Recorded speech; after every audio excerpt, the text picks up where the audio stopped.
Hello, the name is Regis Kilvin, and the game is Hearthstone, and today I'm going to talk about my League of Explorers Budget Rogue deck.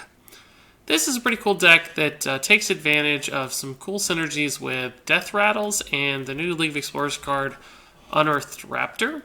But since this is a budget deck, you can't do a lot of the crazy shenanigans that this card is capable of. So this deck is really just designed around mid-range value plays, sticking minions to the board, taking advantage of various death rattles just to have a really smooth curve, constant board presence, and pressure through Assassin's Blade and some direct damage like Eviscerate and Tinkers that especially benefits from having minions on the board, and this deck's very good at keeping minions on the board. So it's not an aggro deck, it's really more of a mid-range deck that curves out incredibly smoothly, as you'll see here. So you hopefully have a great turn every play, and occasionally get a super turn with cards like Brand Bronzebeard or Unearthed Raptor that really help you pull ahead and seal games. So since this is a budget deck, I should describe real quickly how we arrive at that term budget. This deck is designed for someone who already has the League of Explorers expansion. Maybe you're a new player and you bought League of Explorers because it's the latest adventure and it looks like a lot of fun. And congrats, that's very true. It's a lot of fun and it has some really good cards as well. So now you're probably looking for ways to play a certain class in a somewhat competitive way using those cards. And that's what this deck is designed to do, take advantage of a ton of different League of Explorers cards. In fact, this one has, I think, more League of Explorers cards than any other of my budget decks. But also does request that you spend about 500 extra arcane dust on some additional cards from past expansions or the classic set to fill out the list and make it somewhat competitive. Now that said, this deck is never, ever going to take you to Legend, and I do think it's a little bit weaker than some of my other League of Explorers budget decks, but I have been playing it for the last few hours. I've had some 4 or 5 game win streaks. Overall, my win rate has hovered around 55% in casual mode, so it's got the potential to do well. I think it could easily take you to rank 15. If you get later in the season and as greater players move forward and the top meta decks keep moving up the ladder, I think if you're persistent, it could even maybe carry all the way to rank 10. So the potential and possibility are there, especially because this deck has the potential to string together some pretty crazy win streaks and really smooth curves. And that is a great way to climb up the ladder. So, without any further delay, I'd like to just go ahead and describe all the cards in this deck one by one, kind of going over their purpose in the deck and their design and what their goal is really set to be. So starting off, Deadly Poison, this 1-mana spell gives your weapon +2 attack. There's not 2 Deadly Poisons in this list, primarily because it can sometimes make your hand a little bit clunky, and we do have to have a smooth curve with minions on the board. And we already have some clunky early game spells between Deadly Poison, Eviscerate, Sap, even Fan of Knives. So I had to pull back on I used to run 2 Saps and 2 Deadly Poisons, but we had to pull back on that a little bit just to be more consistent in the early game with minions. But 1 Deadly Poison is still really nice to have because you can stack it on an Assassin's Blade, and essentially it's 8 extra damage for 1 mana because you get to attack 4 times with it. And it allows you to do a little bit of extra burst if you Assassin's Blade, Tinkers, Deadly, that's a really, really big weapon. But more importantly, it does give you the ability to kill some pretty scary early game minions. For instance, a Tunnel Trog or Darnassus Aspirant that are really popular in the metagame right now. Up next is Leperno. This is a 1-mana minion that's a 2/1, which is pretty easy to kill, but it has a nice death rattle, which is deal 2 damage to the enemy hero. This is not the highest value card in the game, but this deck does occasionally have the chance to steamroll opponents. If you get like a Leper Gnome into a huge Toad, into a Harvest Golem, into an Unearthed Raptor, into Piloted, you can really just run people over, and Leper Gnome helps you get that last little bit of damage. Plus, this deck sometimes does just have to dig for like the final 10 to 12 points of damage over a single turn with an Assassin's Blade, Eviscerate. So having that 2 extra little chip damage throughout the course of a game a couple times can make a huge difference. Plus, this just helps you get a body on the board early. And as far as 1-drops go, there are only a couple Deathrattle ones. And I like Leper Gnome better than Clockwork Gnome, so that's why it made the list. And of course, it does have some synergy with Unearthed Raptor. It's not the best, but having Unearthed Raptor do 2 extra damage when it dies is not the worst thing in the world on turn 3. Up next is Eviscerate. This 2-mana spell is really just all about damage. It does 2 damage at its base level, but it also does 4 if you combo it, and you'll want to combo it a vast majority of the time. So it's great for finishing off opponents. If they put up a taunt, you can still do 8 total damage from a couple of Eviscerates. Sometimes you might have to use it as a simple play to clear a minion just to preserve your own board, and that's okay. But really, it's just designed for damage. Sap is a 2-mana removal spell that returns an enemy minion to your opponent's hand. Normally, this will just sit in your hand for a while until you need to get a taunt out of the way to push for damage. I used to have 2 saps just because it can be such a strong tempo play, but if you ever get stuck with 2 saps in your hand, you're in real trouble. So I had to cut it down to 1 sap, just so that if it does show up, you can kind of hold on to it until that exact moment that you need it, and it works really well in that situation. After that is Acidic Swamp Ooze. This card is a 2-mana 3/2. It's a free card from the basic set, which is really why it's in this list. Originally, I was running a little light on solid value 2-drops. So we had a Loot Hoarder and Novice Engineer and Jeweled Scarab, which are all pretty easy to kill and don't really contribute that much damage. So I slotted in 1 Acidic Swamp Ooze just because it is such a strong card. And occasionally, if you draw it against like a Warrior or a Shaman, you can get some really big results from this thing for only 2 mana. Huge Toad is another new League of Explorers card. Much like Acidic Swamp Ooze, it wasn't originally in my game plan for this list, but I did need another solid-bodied 2-drop that could contest the board and do meaningful things like kill a Teletrog or a Knife Juggler, which a lot of the 2-drops I originally had couldn't do. Plus, this one does have the nice Deathrattle. It's not the strongest Deathrattle in the world, but sometimes it will pick off a Silverhand Recruit or a Divine Shield or an Imp. And that can actually make a big difference. Sometimes it'll hit the face too, and 1 damage is never something to take for granted. So it's not got the greatest synergy with Unearthed Raptor as far as Deathrattle is concerned, but it's still a nice solid 2-mana minion. Jeweled Scarab is another 2-drop and another League of Explorers card. This one is not there for its body. It's there just to give this deck a little bit more card draw. This deck does not try to run people over necessarily all the time, so you do have to be able to play past turn 5 or 6 and just continue looking for damage and value minions, so this can really help you do that. As far as 3-drops are concerned for rogues, they're not particularly impactful on average. In fact, most of them are pretty passive and slow. Like Burgle's a little slow, Beneath the Grounds is slow, Headcrack is slow, Fan of Knives can be pretty slow. But there are a couple pretty strong ones. Perdition's Blade can be great, Another Weapon can be fantastic. SI7 is a wonderful draw, and of course Unearthed Raptor works very well in this deck. So Rogue does have some strong plays, and sometimes you'll need a Fan of Knives and draw into it. Sometimes you'll need depth in your deck, and Burgle can provide that. So it has nice options, and of course there are always some strong neutral 3-mana cards as well. Loot Hoarders up next. This is just another kind of refill your hand type card that allows you to get out on the board early, and it does have a really nice Deathrattle to copy for Unearthed Raptor. So this is something they ignore on turn 2. You shouldn't feel bad at all about playing Unearthed Raptor on 3 and duplicating that card draw. As I said again, this deck can survive late, so extending your resources and refilling your hand is a pretty valuable thing to do. Fan of Knives is a area of effect spell for 3 mana, deal 1 damage to all enemy minions, and draw a card. Again, it's great to refill your hand, but this is really just there for the area of effect damage. There are a lot of decks that run a lot of 1/1 minions, and this is just so good at cleaning up the board against like Paladins and Warlocks that sometimes it'll come at the exact right moment and frankly just win you the game. Brand Bronzebeard, another new League of Explorers card. This 3-mana 2/4 minion has a pretty neat effect that your battle cries trigger twice. So there aren't a whole lot of battle cries in this deck that matter. Jeweled Scarab, you do get to pick 2 cards, which is pretty cool. And that's about it, other than Unearthed Raptor. Unearthed Raptor actually combines a Deathrattle and a Battlecry effect, which means if you have Bran on the board and a Deathrattle minion on the board, and you can play Unearthed Raptor, he'll actually copy the Deathrattle twice. So you could draw 2 cards off of a Loot Hoarder, or you could get 2 minions out of a Piloted Shredder if you copy it, for instance. So it can actually be a pretty strong combo if it works out. It doesn't always show up. It's somewhat unreliable.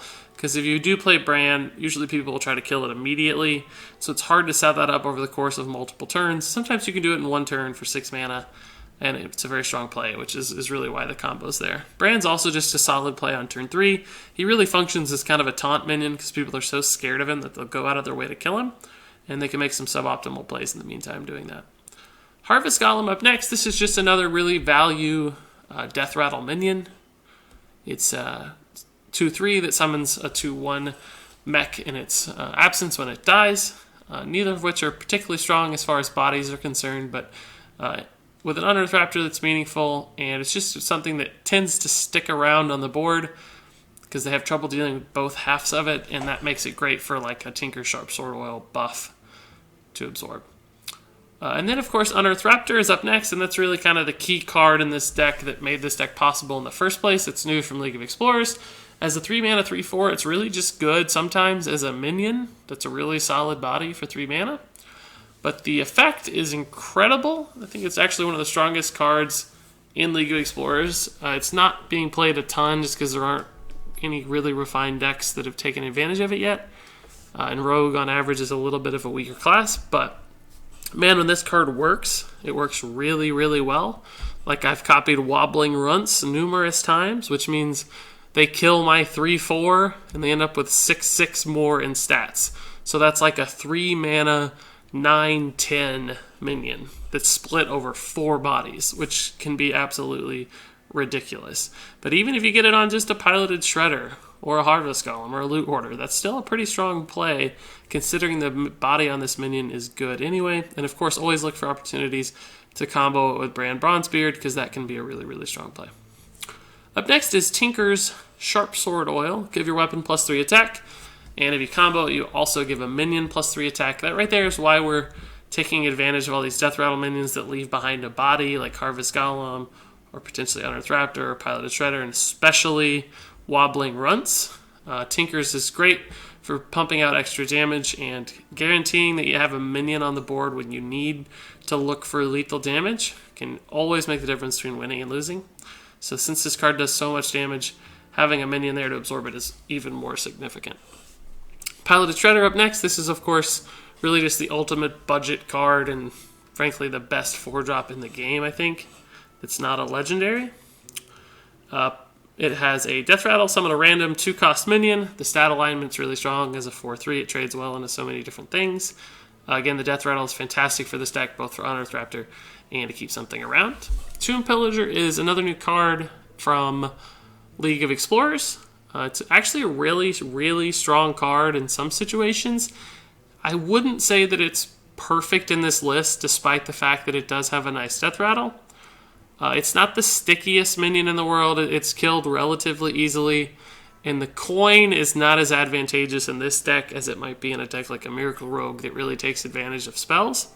That said, the coin can still allow you to do things like get out a Wobbling Runts a turn early, or combo a Tinkers that you otherwise wouldn't have the mana for or the ability to combo. So it's still a good minion, and a 5/4 body is very threatening sometimes and trades well up into things like an Emperor Thaurissan as needed, and getting 2 coins from it and an Unearthed Raptor copy is not too bad at all. So it still fits, and it's really just nice to have a smooth curve as a really valuable strong minion. Assassin's Blade is up next. This is a huge, scary weapon with 4 charges that do 3 attack, which is great for absorbing buffs from Tinkers and Dudley. There are points where you might have this thing hitting for like 5 or 6 or even 8 damage, and doing that 4 times in a row tends to win you the game, especially if the opponent doesn't have a taunt. Even if they do, sometimes you can get through it with a sap or just minion trades. So saving Assassin's Blade to a little bit later in the game is usually going to give you the punch that you need to look for lethal. If you play it right on curve, sometimes it can be a little dangerous because you'll be forced to trade into a lot of minions with it, and you won't have the damage you need necessarily to win the game later. So saving it and using it with one of your damage spells like Tinkers or Deadly really can make it much, much better. Anubisith Sentinel, another Deathrattle minion. This 5-mana 4/4 is a little bit weak as a body in its stats, but when you do get the Deathrattle to go off, it's pretty crazy. I've had a lot of 5/5 Wobbling Runts so far when these 2 cards get working together. So it's really like 7/7 in stats bundled into 5 mana, which is very nice. You're never guaranteed the Deathrattle, but given how sticky a lot of your other minions are, it can happen. And usually, not usually, but sometimes you'll get to dictate what gets the buff, because you can trade with Anubisith if they don't have an answer right away.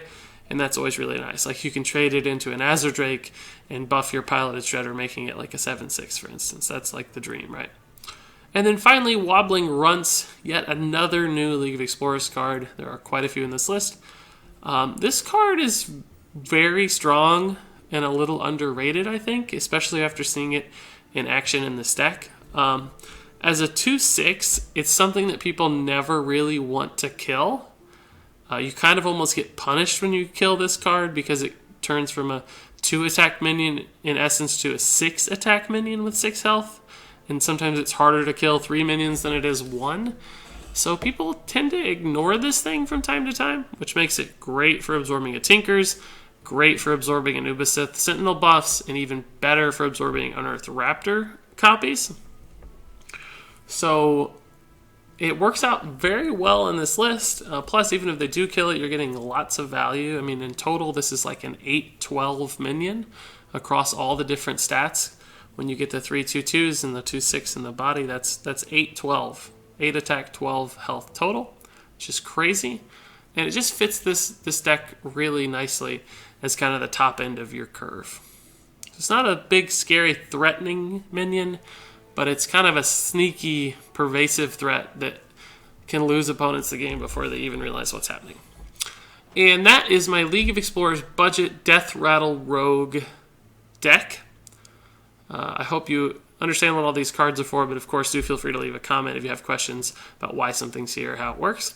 But I think it would help most if we just went ahead and saw this deck in action on some real games. Now, I'm not going to take this into ranked play right now, because this is not a viable deck at rank 3, and rank 3 right now is really still pretty much legend level players, so it's especially not going to be competitive with top meta decks. This deck is designed for budget players from ranks 25 to 15, maybe up to rank 10. So casual mode is going to give us a little bit better portrait of what you're going to see while playing this deck. Let's double check we have the right one. That said, my casual mode queue is still going to match me up against higher MMR players who tend to play pretty refined decks even in casual mode. So we might struggle just a little more than normal. But as I said, I've been playing this deck most of the day, and it's still winning. So hopefully we'll be able to see a couple more wins than losses. Valir versus Rexa. Let the hunt begin. What? So sometimes aggressive decks can actually give this one a little bit of trouble. Traditionally, rogues have things like Backstab and a couple more early game tempo spells to handle really aggressive pushes. And by the way, we are getting a legend player, so it'll be interesting to see what we match up against. But this deck doesn't have those. I tried running them, but it just made my hand a little awkward sometimes because I didn't have a minion to play. And you just absolutely have to have a minion to play. Regarding the mulligan, our hand was just awkward. We had spells. The only minion we really wanted was the Harvest Golem, and even he's a little slow, so we're stuck hero powering here. We're not going to attack face with our weapon, because we might want to deadly next turn and maximize the value of deadly poison. This pops out, we might also just want to kill it, so. As I was saying though, too many spells can leave this deck in an awkward place. Okay, so he didn't unstealth that. That's actually pretty convenient for us. We're still not going to use our weapon charge. We're in no rush. If he doesn't deal with this, we can copy it with our Raptor and Deadly Poison next turn. If he weapons, we can play Acidic Swamp Ooze. He might Eaglehorn Bow this and trade in the second half and then go face. In that case, we can destroy the weapon to deny a secret. Okay, that's a different weapon, but it still works. Probably going to go face with this half. So this looks like a pretty aggressive face hunter deck. That's a little unfortunate for us. But he is making some trades, so...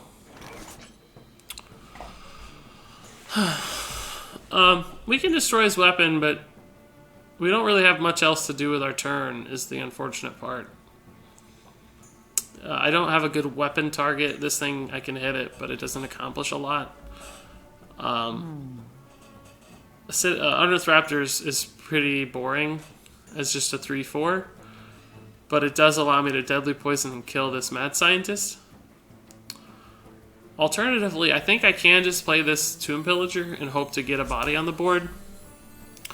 He could kill it with his weapon and the mad scientist, but if he does, he takes a lot of damage and wastes a weapon charge and kills his minion for us, which is not going to contribute a lot of damage to him. So I feel like the volume's a little loud.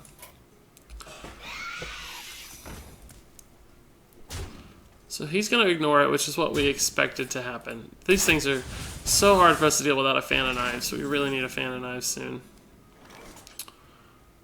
Okay, so he didn't use his weapon charge. That's actually pretty fortunate for us. We're just going to get bodies onto the board. We're going to copy this, because it's the only Deathrattle we can copy right now. And we're going to destroy his weapon. And we're going to trade here. I think it's an explosive trap. It could be a snake trap. So I'm not going to attack a minion unless I have a fan of knives, perhaps. But based on how he plays, we may get more information about this trap. It's a little sad that we haven't used our weapon yet after 5 turns, but I'd rather save it for when we need it than risk wasting a charge and needing to re-weapon later. So we may not be able to afford the mana against such a fast deck as this. And I say he's a fast deck, but he sat on his weapon and he has Haunted Creepers, so I don't know. Maybe he's more like a mid-range beast deck or a hybrid hunter. That's actually not too bad for us.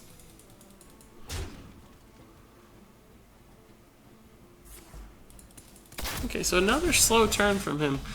He must have Snake Trap. He just must. Which sucks, because we really need to kill this. We can with Eviscerate. So I think that means I'm going to go face. Careful.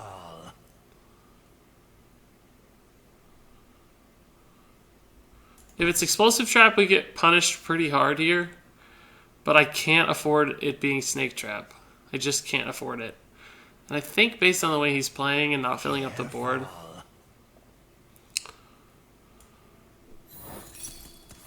Well, it's Explosive Trap. Okay. So, I think we play this. And Eviscerate. And then, I guess we have to leave these up. I know they're beasts, but we're actually going to be able to pump out some damage soon, so why not start going face and let nature take its course with these minions. We're probably just going to die soon anyway, so I'm scared to just keep trading into the board all the time. I think I want to start counter-pressuring, kind of get into a race a little bit.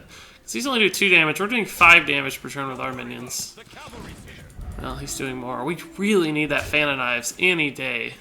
We could clear his board, almost. No, we could clear his board. Still no Fan of Knives. So he has 4, 5, 6, 8 damage showing.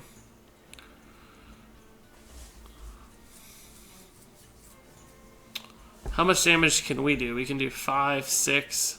This takes us to 8, and this takes us to 14. So we can kill him over 2 turns, but we can't kill him now by any stretch. But what are the odds of him not having 1 damage in his hand? It's very low. The problem is I have to commit 5 damage to kill this without taking damage myself. And I lose a minion. I think we have to take the ridiculous chance that he doesn't have 1 additional damage. It's totally stupidly ridiculous, but I honestly think that's our only hope at winning. It's a losing play to trade. Sometimes you just have to turn the corner on losing and look for the win. I mean, there's a chance he has 3 minions that don't do anything, right? He's got 2, 4, 6, 7, 8. So he's 1 off. I mean, he only needs 1 damage. It's going to happen, but he has it, obviously. He's doing the math. I think one of the biggest mistakes people make in Hearthstone is not playing to win. Just keep playing not to lose. It's not something you can always afford to do. I think it was a 100% chance to lose that game if we played to stay alive. Okay, so let's try again. That was a pretty challenging matchup against just a really aggressive face hunter deck, which is unusual to see in casual mode, admittedly.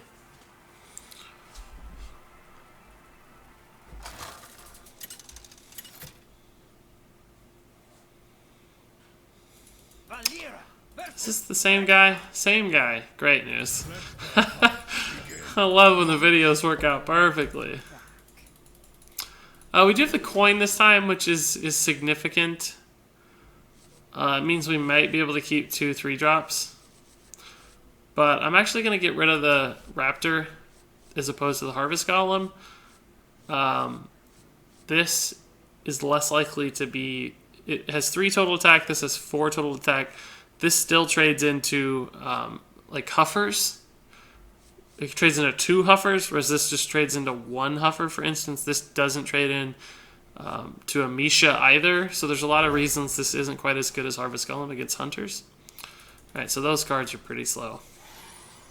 And Assassin's Blade is not valuable in this kind of matchup because we don't want to use our face to clear minions because we don't have any... I don't have enough mana.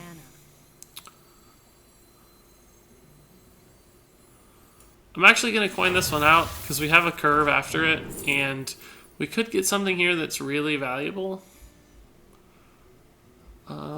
We haven't. We didn't get something really valuable, but Beneath the Grounds is way too slow. The Wind Fury card is pretty awful and slow. This is the best option, but we won't be able to trigger its Battle Cry. But this could deny like a Leper Gnome, you know.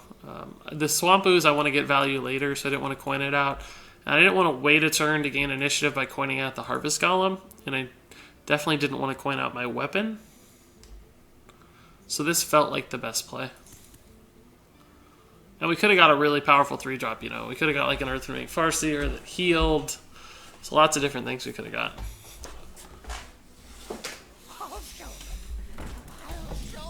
Okay, so we know at least one of his secrets is Explosive Trap. I think we have to play this just for board presence. He's got an easy trade, but we can trigger the trap as equally easily. And I don't want to waste a weapon for 2 mana. If he wants to make the value trade here, we get to trade in potentially to like a Huffer or something. So you got that one again. That's pretty weak. Second time. We'll actually kill the Leok with these 2 as opposed to the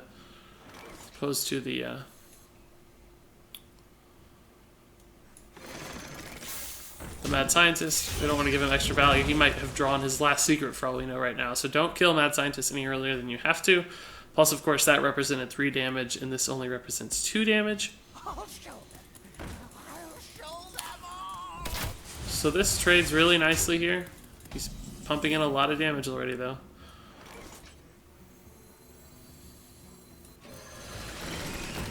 We just got to kill one of these. It's going to be interesting if this dies, if another trap comes up. We're just going to assume that's Explosive Trap for now. If it is Snake Trap, we have great answers, so I'm not so worried about that. Okay, we can do all this very nicely. This is pretty smooth. We get punished pretty hard by a Freezing Trap here. But I really can't play around it. It's unfortunate. I just can't play around it. Greatness. That's pretty bad. 2 traps. Okay, my guess is that one of them is Snake Trap. This thing is going to burn us. When it takes damage, it does the same amount to us. So if I trade into a 5-attack minion, I take 5 damage. This is like the worst possible 2-drop I think we could have got. I read about how to Captain's Parrot or whatever. I mean, yeah, it's going to be able to do damage, but even the Explosive Trap is going to hurt us for 4 instead of 2 with this card. Don't worry, loves. The cavalry's here.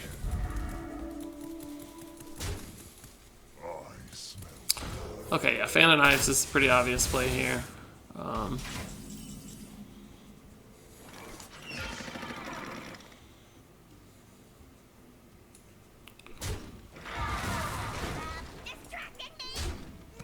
What's that other trap?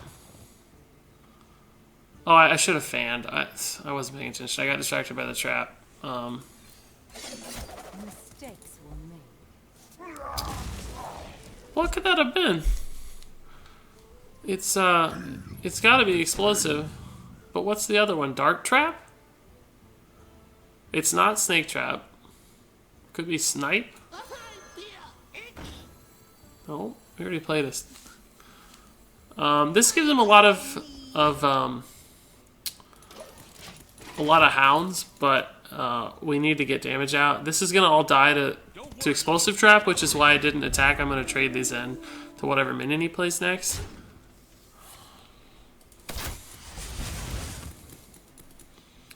So we gotta find a way to kill him very quickly.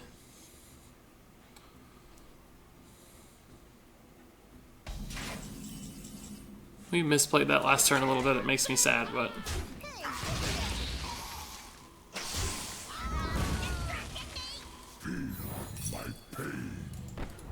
So we take 4 damage from that. We might just be dead again.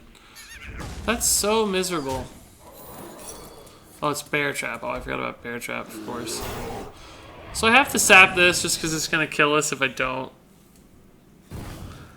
And I have to play this. We have to kill him in like 2 turns. We've got 7 damage, 11 damage, 13 damage. I don't think it's possible. Tinkers keeps us 1 off. I don't think we can draw lethal. Plus, he has so many ways to kill us. Yeah, it's pretty miserable. Oh, I would have hit this thing for style. Some more style points.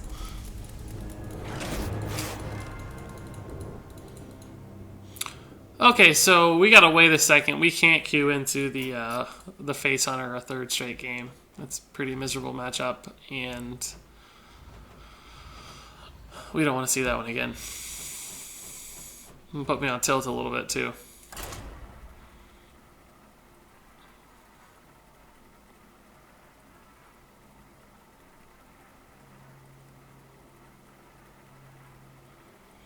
I don't know who plays a perfectly refined Face Hunter deck in casual mode. Perhaps he's just farming quests, but it's very unusual. A legend level player, Face Hunter in casual. Watch your back. Okay, so we got a nice 1-2 punch here. I might actually keep the Shredder just to coin it out on turn 3, perhaps. And since we have a pretty smooth curve anyway, I feel comfortable doing that. But the Anubis hit is too slow. Okay, so we have a beautiful curve. It gives us a lot of flexibility depending on what he does. Man, everyone's playing hyper-aggressive... I'm getting frustrated. Hyper-aggressive face decks in casual mode right now. And it's like the worst matchup for this deck. Because we're just a little bit too slow in the early game. We have to play the value game.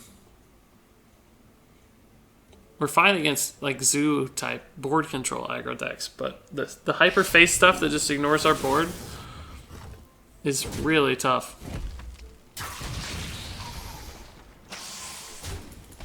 So I think we're already dead. This is actually not any good. I have to coin this out just because it contests both halves of this. It contests the weapon and the Trog. Even though we still don't have a way to kill the Trog effectively. But this just died to the weapon, and he got to keep punching, so... he'll still keep punching, but at least we can counter.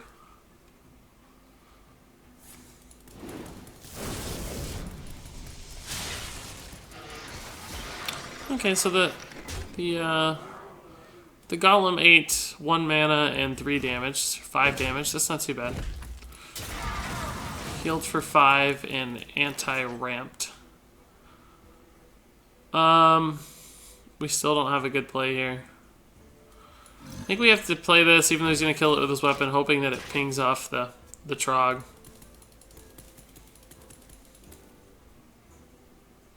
I think we're just cooked. Oh, that's actually good for us, even though it looks scary.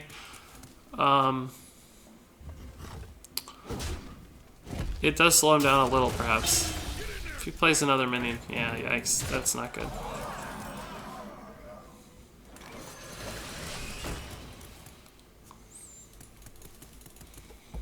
He's down to 20, even though it looks like we're losing really hard, which we are. There's still some outs, because he's been using his weapon so much that our health isn't too much lower than his, although we're functionally at 11 and could perhaps even be almost dead this turn from a Crackle Lightning Bolt or something of that nature. Oh, okay, that's a little slower. We can deal with that one, actually. We trade here because this is the most damage. This one obviously represents some potential damage in the future, and we have to play this just because it possibly trades into the most off. But we're probably just dead. It's very easy for a face shaman to put together 7 damage over 6 mana.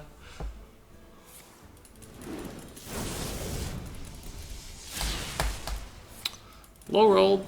Doesn't matter though. It doesn't matter what he rolls here. Yep, all from hand. Okay, well, at least these miserable games are going quickly. Hopefully, as a rank 20 player, you don't encounter constant face top tier decks. But I guess Face Hunter's not exactly top tier, but it's not a bad deck. And Aggro Shaman is probably the best deck in the world right now for laddering, so.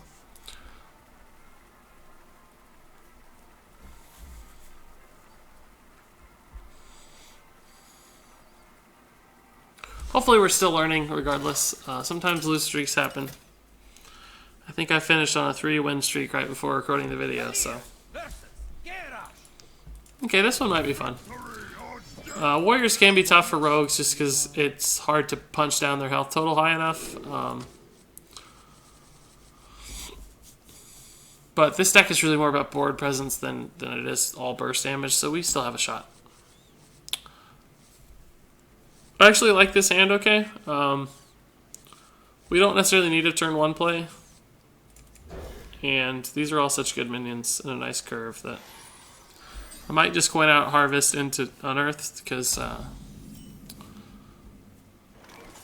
that looks pretty good. It just depends on the Fiery War Axe. If I do it, he's got a Fiery War Axe on turn 3 perhaps, which is an awkward mana for him.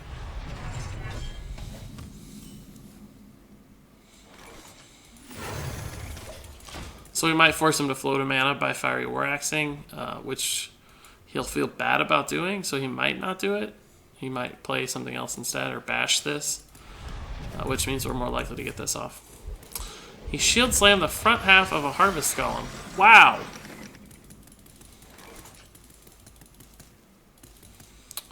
Okay, we're still going to play this just as a body. It really sucks that he used shield slam on a Harvest Golem.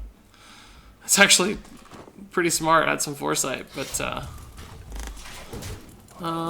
man, this isn't gonna feel good. I don't think we destroy this weapon. It kills our damaged golem anyway. I feel a little bad sending the Piloted Shredder out just to die. But no matter what I do, something's going to go out to die. I guess this is still better. This goes on the board as a 3-1, but if he executes it, we're okay. And we can actually just follow up with the Jeweled Scarab.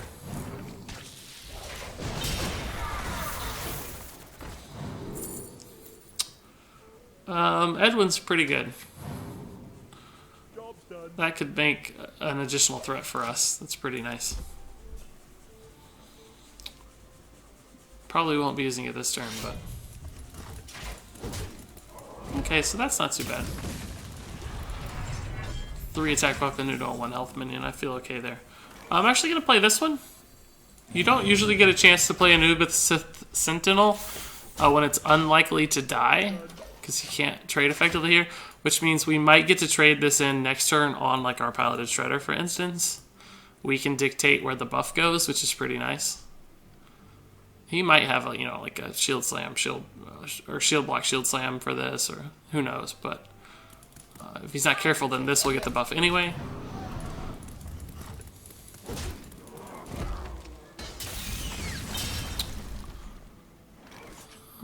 Yeah, we can use our face here to kill that. I was thinking about Fan of Knives, but we really want the Shredder here to get the buff.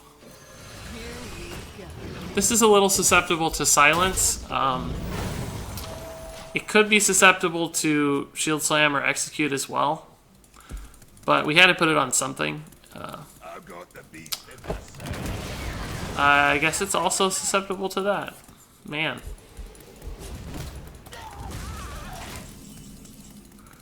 That actually doesn't feel too bad, although we don't really have another BGH target except perhaps Van Cleef. So this contests pretty well. We're just going to play this. Actually, the Leper Gnome too, just for mana. We could have killed the BGH with Fan of Knives face, but I'm not too worried about it as a threat. I wield the power.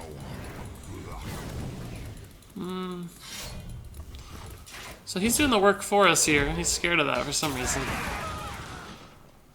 He doesn't have a good trade here. He's just going to go face. Okay.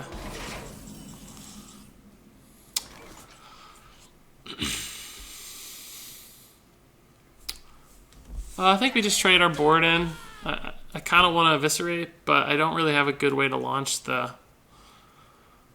combo to kill this thing.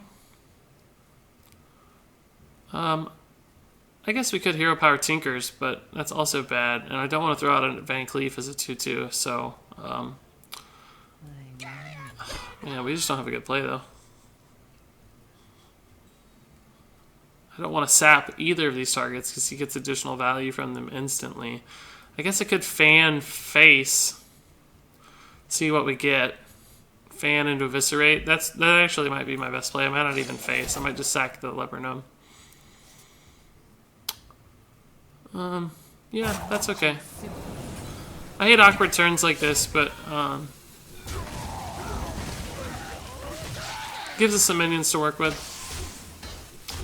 I'm gonna go ahead and attack with the weapon because we want to tinker soon, and we want full charges, so we might end up sap, weapon, tinker. Start pushing for lots and lots of damage. If he doesn't have a brawl, he's gonna have trouble dealing with all of this stuff. He's not in revenge range. Whirlwind is pretty awkward on it. Doesn't have brawl, he wouldn't do that.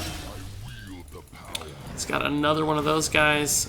We might go face on this one with our tinkers, depending on what we draw. Yeah, that mana works out. We can do that. Hopefully Bran does not get the tinkers, but I had to do it in this order, or it just wouldn't have worked. Yeah, that sucks. We are never lucky tonight, because the reason I don't want him to have it is because this is what he wants to kill. He's really scared of Bran, so he's going to do everything he can to kill this, which means he's probably going to kill our 3 attack. If it landed on one of these, they had a more likelihood to survive. Okay. That's not on our face. That's pretty good. Man, Fan of Knives is awkward. I really don't want to take 10 damage to the face, and I also don't want to kill my minions. And Sap is not that good. Or is Sap maybe that good? Let's just Fan of Knives and see what we get. This is not going to get value against a warrior later. So we can just use it as a card cycle, perhaps. You know, since we have some good minions here, we are just going to trade in.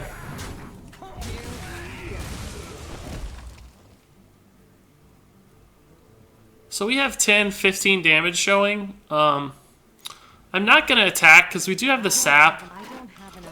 And if I attack now, it may not work out for lethal, but if I get like a deadly or another Tinkers or something, it could. And the sap means that a taunt won't deny that. Okay. Shield slam on this, yeah. It's okay. Coin is pretty useless at this point. We don't have anything that costs enough mana to even consider making that worth it.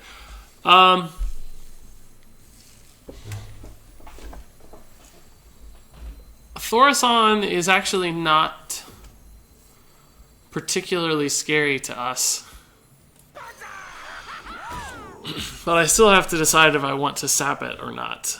Because it could, you know, threaten our Van Cleef. He only has 2 cards in hand. They've got reduced cost, but I don't think anything beats us. He would have probably played a taunt if he had it already. But this is our last sap. I think I probably sap now, push him to 13. We'd have 12 showing. He'd armor up to 15. I think I have to do this just for the tempo. To give my minions a greater likelihood to survive. Because he has to spend 6 mana to play it again, which means he'll have a harder time playing. Oh, he does have the taunt. Man. That's not so good, though. That doesn't hurt us too bad with these 6 health minions. He's going to attack one of these. No, he's attacking the face. Oh.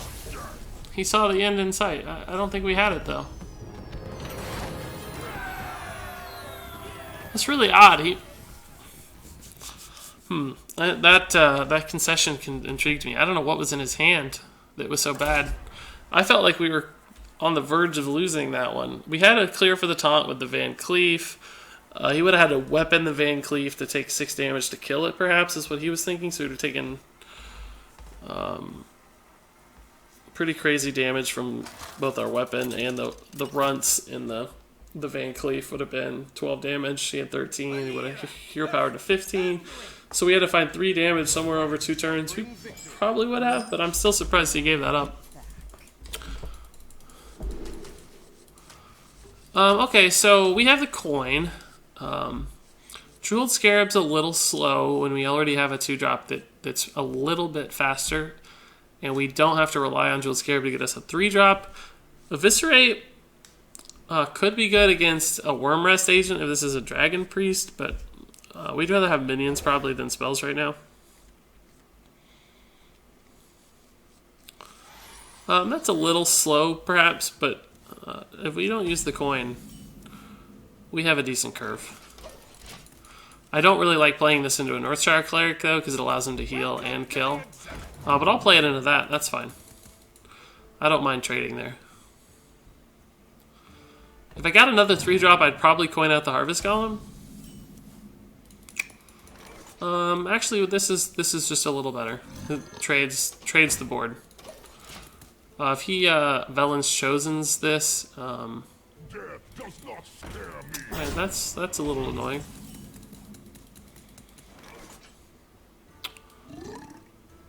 We have to do this.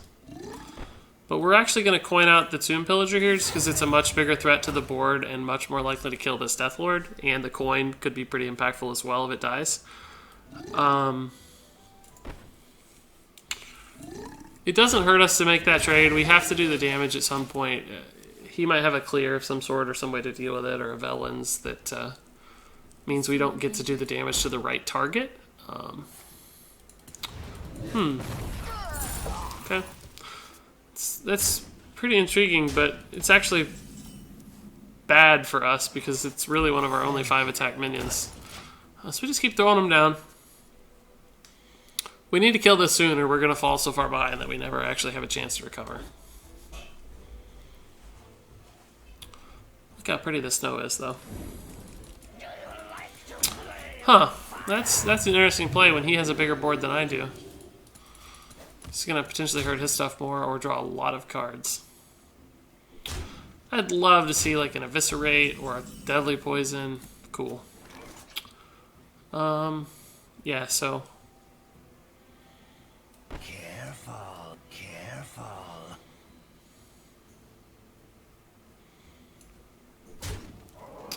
We can just use this as 2. It doesn't need to be a comboed because we're... I do that before playing a minion because what I do might... Oh yeah, see?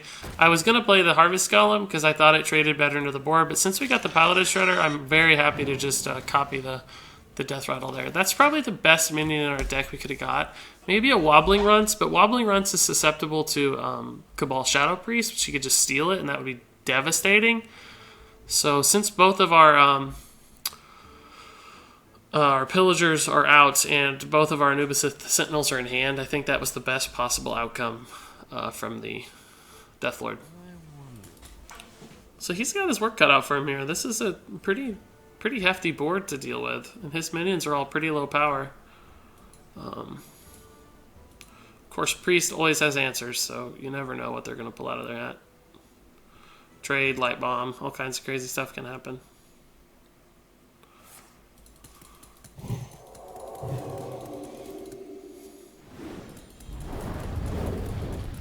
Man, he would draw a lot of cards with a Circle of Healing right now. He'd also kill some minions. Holy Nova's pretty good. We're gonna get 2 Deathrattle minions, hopefully. One might die. Okay, good. Oh, those are okay. They both trade well. He's gonna forget to attack. Run out of time. Kill him. Ah. That's okay, our hero power can kill one of these.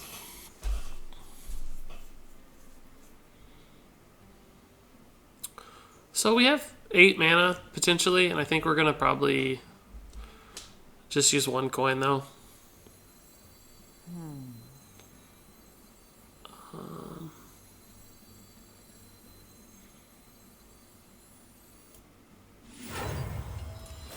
Gonna get this out of the way because it's scary, and I'm not gonna do the trade for him here. Even Velen's Chosen doesn't trade into this very well, so I'd rather have the damage. He just used a Holy Nova, so I don't think it's likely that that's gonna punish us. And by having 2 minions out, it makes it slightly more likely that this could somehow get a buff, even though it's very impossible. This is going to be tough with how many cards he has in hand. We don't have a lot of punch. But we do have the Assassin's Blade. If we drew into a Deadly Tinkers or something of that nature, we could start pushing for damage. Alright, so he used a 6 mana Entomb on a 5 mana card. I'm okay with that. It's not even that good. So I don't actually mind too much at all. We might just go ahead and kill that with our Assassin's Blade. We gotta get this thing rolling. But he has so many cards, so I'm not sure that we care. No, I guess we will. He might steal this with Cabal Shadow Priest, which would suck, but we can kill it with Fan, and hopefully that's just not something he has. We can't not play our cards in fear that he'll do something with them. And so he didn't, so that's good. We can kill this, but I'd like to do it a smoother way.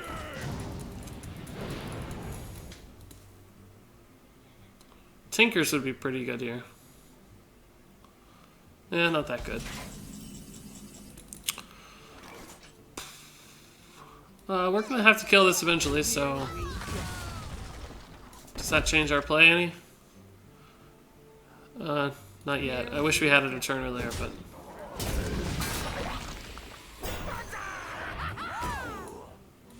Just get some stuff on the board.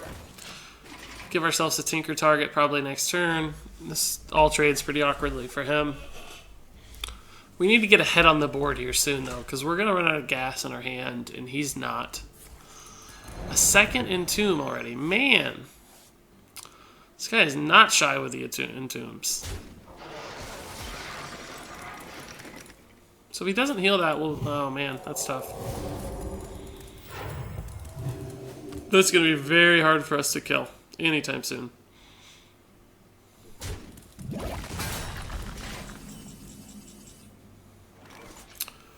This is an okay play. I'm saving weapon charges to maximize damage in a potential future turn. This is an obvious play because he can't really kill either one without buffing the other. He's used both Entomb, so I don't think he has a way to get rid of these.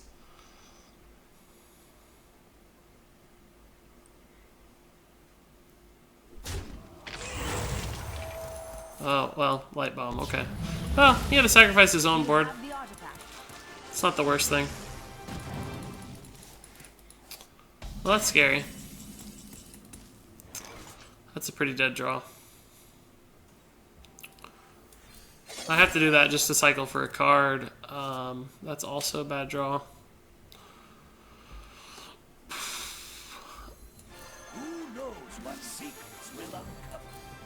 Here we go. I don't think we have enough gas left in the tank to kill him. We've done almost no damage to his face this game. He's had answers for all of our big stuff with the double Entomb, Light Bombs, Holy Novas.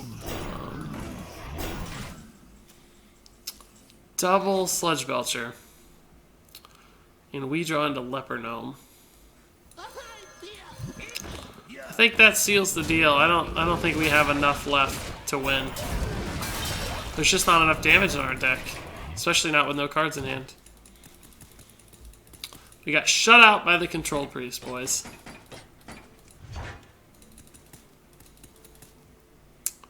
No brand fireworks either. Easy trades. Embrace the void. Oh boy. Surprised we're not dead. We're very low.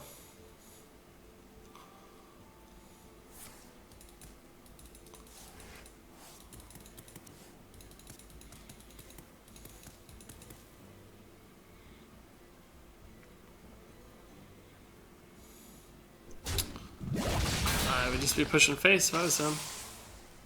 In the game faster. He must know I have no shot. There's just no gas left. I mean, if you, which you should, if you have this card, by the way, is run a Dr. Boom. I think he missed lethal. The other one, yeah, he did. He missed lethal. Dr. Boom would be the perfect first upgrade for this deck. This might keep us alive. I don't. I doubt it. Because he does have some Deathrattle minions, right, as a part of his kit, and he's a great top-end card for mid-range decks like this that if you draw him in these situations, you kind of have one last chance to impact the game. Although this one's probably still just too far gone. Well, we're alive for now.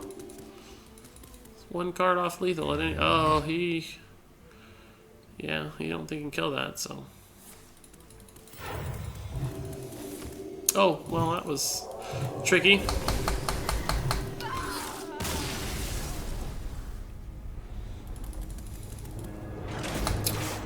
Okay, well, that's gonna do it for me and the League of Explorers budget Deathrattle Rogue. I'm sorry that we didn't win a couple more games there while trying out the deck, and I got a little frustrated, I'll admit, just with the matchups that we got. But we did beat the Warrior, which is one of our toughest matchups.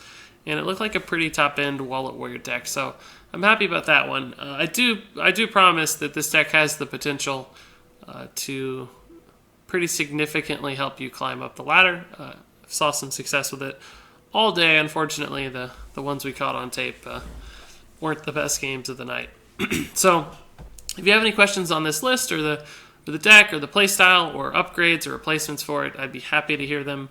I think this deck is lots of fun and has plenty of potential. Just be persistent and don't get bogged down by a losing streak like I happened to do just now.